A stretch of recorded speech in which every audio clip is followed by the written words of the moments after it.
Selamat datang di podcast Coba Cerita dalam acara Cerita Gelas Kosong. Cerita bebas tanpa ilmu di awal, menghasilkan pemahaman di akhir.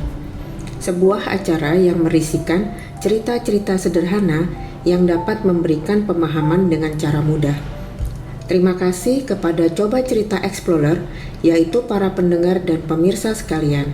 Semoga konten-konten kami dapat bermanfaat dan memberikan pemahaman dengan cara mudah untuk Anda. Jangan lupa untuk mengikuti kami di YouTube dan ikuti juga akun media sosial kami. Klik like, subscribe, share, komen, dan tekan tanda lonceng. Coba Cerita Explorer, jangan ragu ya untuk berbagi pendapat, ide, saran, atau pertanyaan kepada kami. Kirim melalui media sosial kami atau email yang tercantum di deskripsi podcast. Salam jumpa semua para explorer. Cerita pada episode kali ini mengenai fatty mind, pikiran berlemak, yang merupakan penyakit organ tubuh manusia. Wah, sudah mulai jadi dokter nih sepertinya. Nah, untuk menghindari kesalahpahaman, kami disclaimer dulu ya, bahwa kami bukan guru, bukan dokter, bukan ahli ilmu manapun. Kami adalah manusia biasa yang sedang mencoba untuk bercerita berdasarkan sesuatu yang kami baca, kami dengar, kami rasa, sehingga menghasilkan pemahaman dari sudut pandang kami. Dan apabila para explorer mempunyai pemahaman yang berbeda, bisa saling berbagi dalam kolom komentar ya. Para explorer pernah kan baca mengenai penyakit fatty liver? Menurut situs Good Doctor dijelaskan mengenai penyakit fatty liver.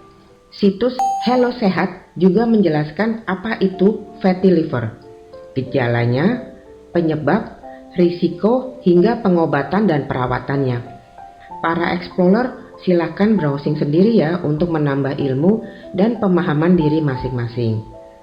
Sepertinya lemak itu sangat berbahaya ya, padahal kalau kita coba pelajari dan pahami, lemak tidak berbahaya, bahkan sangat dibutuhkan oleh tubuh manusia karena lemak menghasilkan energi.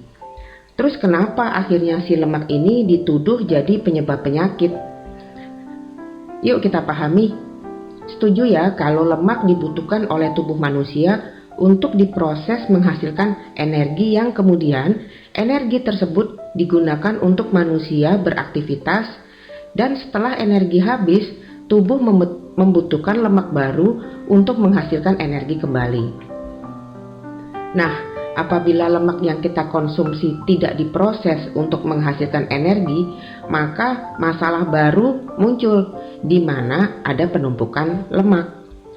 Nah, lemak yang ditumpuk itulah yang menjadi zat yang tidak berguna, dan karena tidak digunakan, akhirnya zat lemak itu rusak. Mungkin secara sederhana seperti ini. Kalau kita punya alat atau mesin di rumah dan tidak kita gunakan, didiamkan saja di gudang, alhasil mesin tersebut jadi rusak dikarenakan faktor alam, misalnya udara atau kena air atau faktor lainnya. Nah, ternyata ada lagi penyakit yang berbahaya lainnya menurut kami. Wah, apalagi tuh? Kok menjadi sangat menakutkan ya hidup di dunia ini penuh dengan penyakit. Penyakit yang kami maksud adalah penyakit fatty mind atau perlemakan pikiran atau pikiran yang berlemak. Duh, apalagi tuh? Kami menggunakan istilah fatty mind untuk menjelaskan kondisi perlemakan lemak dalam organ pikir manusia. Lemak yang ditumpuk dalam organ pikir manusia bukanlah zat yang dapat dilihat, melainkan adalah informasi atau kejadian yang masuk ke alat pikir yang kita konsumsi, tetapi tidak digunakan untuk diproses menghasilkan energi yang berguna. Nah, coba deh renungkan dan pahami. Ternyata kebanyakan dari manusia sudah terserang penyakit fatty mind ini. Tinggal bedanya di tingkat mana fatty pikirannya itu. Menurut situs kompas.com menjelaskan tingkatan pada penyakit fatty liver ini. Fatty liver grade 0 atau tingkat 0 di mana sel lemak terdiri atas 0-5% dari keseluruhan berat hati pada tingkat ini disebut masih normal dan kinerja organ hati masih optimal.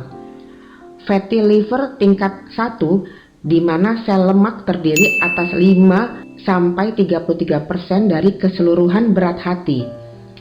Disebut fatty liver ringan dengan sudah adanya efek, yaitu hati jadi membengkak dan meradang sehingga jaringan hati mulai ada yang rusak. Fatty liver tingkat 2 di mana sel lemak terdiri atas 34-66% dari keseluruhan berat hati. Efeknya dapat terlihat pada jaringan parut mulai terbentuk di beberapa bagian hati yang rusak. Kondisi ini dikenal dengan fibrosis hati. Fatty liver grade 3 di mana sel lemak sudah di atas 66% dari keseluruhan berat hati, akibatnya pertumbuhan jaringan parut yang keras meluas dan mulai menggusur jaringan hati yang sehat. Dikenal dengan istilah sirosis hati yang ditandai dengan menurunnya fungsi hati. Sirosis hati lambat laun bisa memicu gagal hati dan kanker hati. Nah, itu kalau fatty liver. Bisa dilihat dari jumlah komposisi lemak pada organ hati. Nah, bagaimana dengan fatty mind? Bagaimana cara mendeteksi komposisi lemak yang menumpuk dalam pikiran manusia? Nah, para explorer, untuk mendeteksi tingkat fatty mind hanya ada satu cara, yaitu lakukan perenungan atau refleksi diri.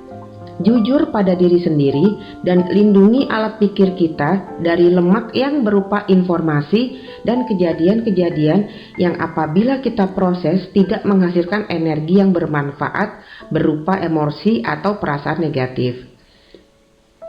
Sama dengan fatty liver, fatty mind juga memiliki gejala, penyebab, risiko, hingga pengobatan dan perawatannya.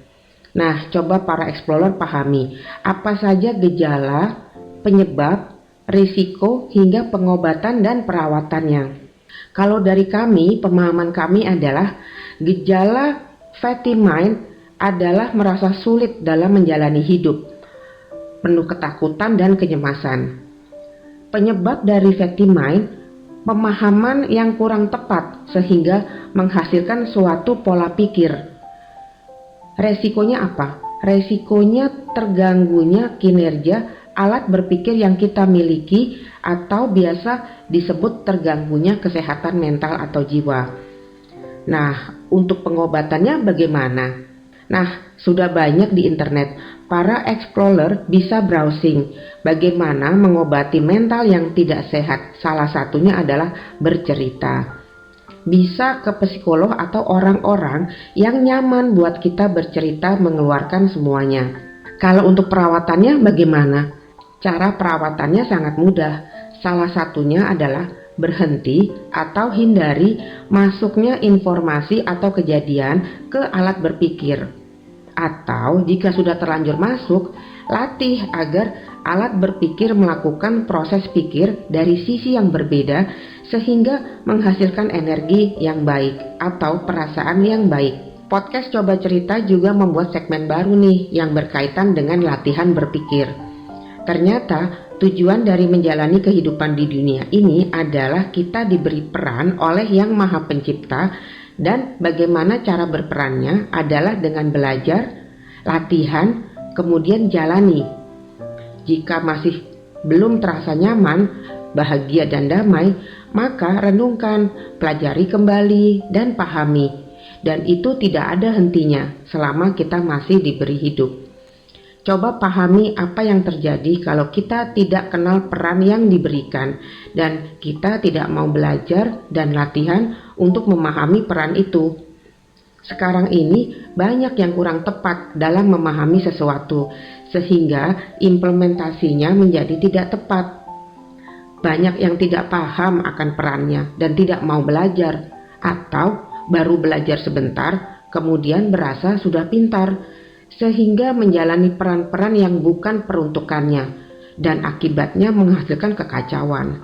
Sebagai contoh, saya mau berperan sebagai dokter, kemudian saya cari tahu peran dokter itu apa sih.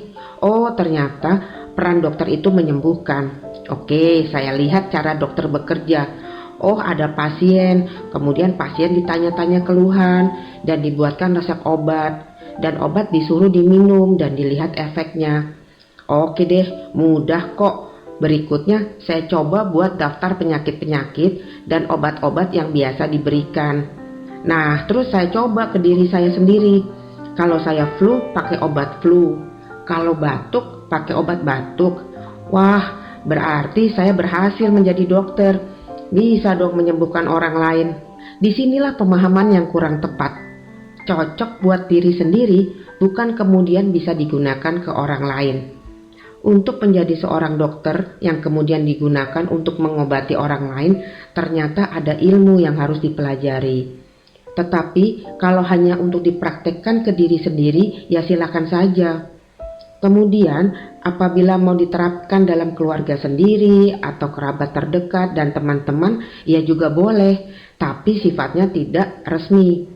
Jadi mereka tidak wajib untuk menggunakan teori pengobatan yang kita buat. Bukan berarti kalau mereka sakit dan tidak minum obat yang biasa kita minum dan tidak kunjung sembuh, kita membuat pernyataan yang menyudutkan orang itu. Coba deh pelajari peran-peran lain dan pahami apa yang terjadi pada saat sekarang terhadap orang-orang yang tidak tahu perannya. Nah, para explorer, dengan episode ini terisi sampai mana gelas kosong kita? Simak terus ya episode-episode berikutnya. Terima kasih kembali kepada tim Coach 17. Bila ada yang ingin mengikuti tes kepribadian, tes psikologi dan konseling, bisa langsung hubungi tim Coach 17 melalui nomor handphone dan email berikut. Sampai jumpa di cerita-cerita pada episode lainnya.